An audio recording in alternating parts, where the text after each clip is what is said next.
हम ही को कातिल कहेगी दुनिया और हमारा ही कत्ल सरेआम होगा। हम ही कुएं खोदते फिरेंगे, हम ही को पानी हराम होगा। हम लोगों की जा जाके समस्या उठा रहे हैं और हमारी ही गाड़ी सीज कर दी जा रही है। तो मैं हर सुख दुख में हमेशा खड़े पाएंगे। किसी की भी आवाज हो, कोई नहीं पत्रकार उठाने जाता है, पर ललित यादव जाती है। तमाम ऐसे इनके जाके इनके चैनल पे देखिएगा, तमाम ऐसे खबरें चलाए होंगे जिससे काफी ज्यादा लोगों को, मतलब सरकारी कर्मचारियों को इससे दिक्कतें हुई होगी। ये काम किए हैं ललित यादव। मैं सीधा कहना चाहता हूं, मैं उत्तर प्रदेश के सभी लोगों से कहना चाहता हूं, खास करके अपने सुल्तानपुर वासियों किसानों को, इस मैटर पे आप लोग एक हो जाइए। हालांकि हमारी गाड़ी का अभी तक चलान नहीं कर रहे हैं, ये फंस चुके हैं। इनको पता अगर मैं चलान करूंगा, और थोड़ा मैं काम में बिजी था, कल एतवार है, परसों सोमवार से मैं इनके पीछे, अब तक तो मैं सिर्फ सोशल मीडिया पे और 10 क्षेत्र के शिकायत के माध्यम से इनके पीछे पड़ा था।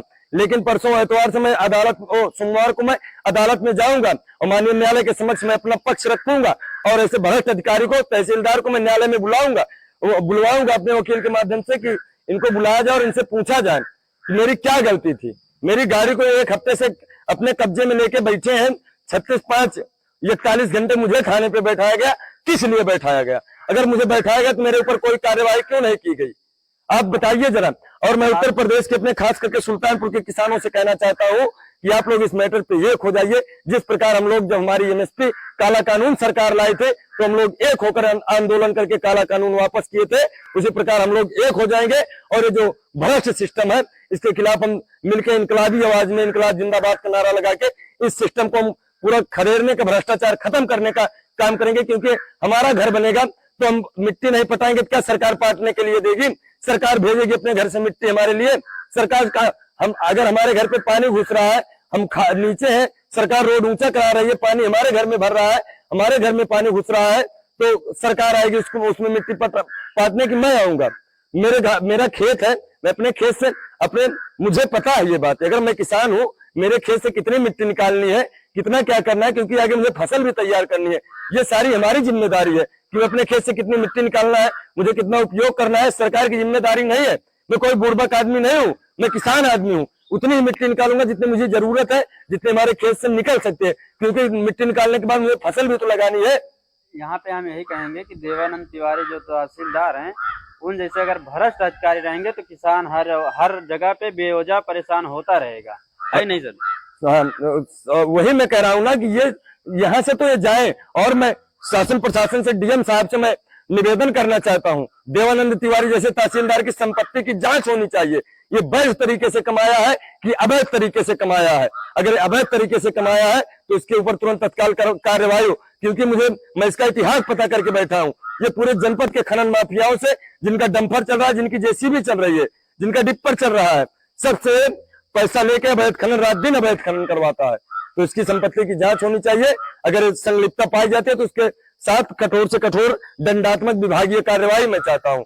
और मैं एक जनता हूं और मेरी आवाज को कोई दबा नहीं सकता है। एक बात मैं आपको बड़ी जिम्मेदारी के साथ कहना चाहता हूं, या तो करो या मरो वाली नीति से मैं इनसे लड़ाई लड़ने के लिए तैयार हूं। क्योंकि आज अगर मैं चुप बैठ गया तो पूरे सुल्तानपुर जनपद के किसानों की लड़ाई है। मिट्टी कौन नहीं चाहता, आप बताइए। मिट्टी हर इंसान चाहता है। आज अगर हम घर बनवाएंगे, बिल्कुल पानी हलेगा तो हमको भी मिट्टी की जरूरत पड़ेगी, तो हम भी अपने खेत से, उन्हीं से या खेत से खोदा के लाएंगे। वही मैं कह रहा हूँ ना। तो इनको ये लग रहा है जैसे मैं कोई गांजा और हथियार की तस्करी नहीं कर रहा हूँ, अफीम नहीं बेच रहा हूँ ट्राली पे लोड करके।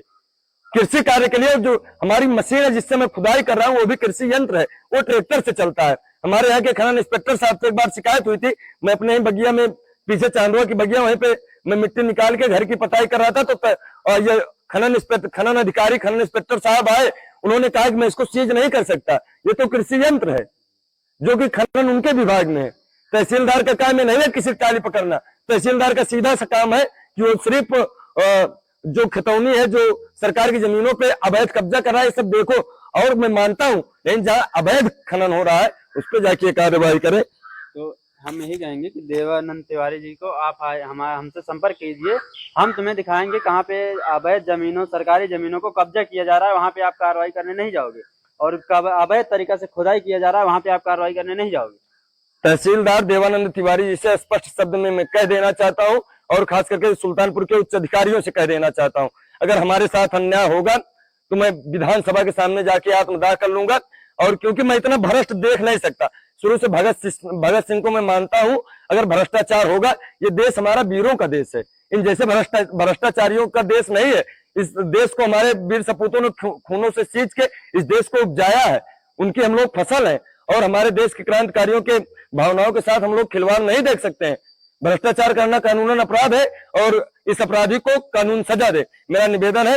और हम लोग बड़ी तादाद में, मैं एक रिपोर्टर हूं और एक किसान हूं, तो हमारा किसान समाज और हमारा रिपोर्टर समाज अगर हमारे साथ अन्याय होगा तो हम लोग धरने पे बैठेंगे और डीएम साहब के सामने जाके हम उचित स्थान पे, जहां डीएम साहब कहेंगे वहां पे भूख हड़ताल करेंगे। तब तक पानी खाना नहीं करेंगे जब तक इसको सजा नहीं मिल जाती है या तो विभागीय जांच हो। जय हिंद।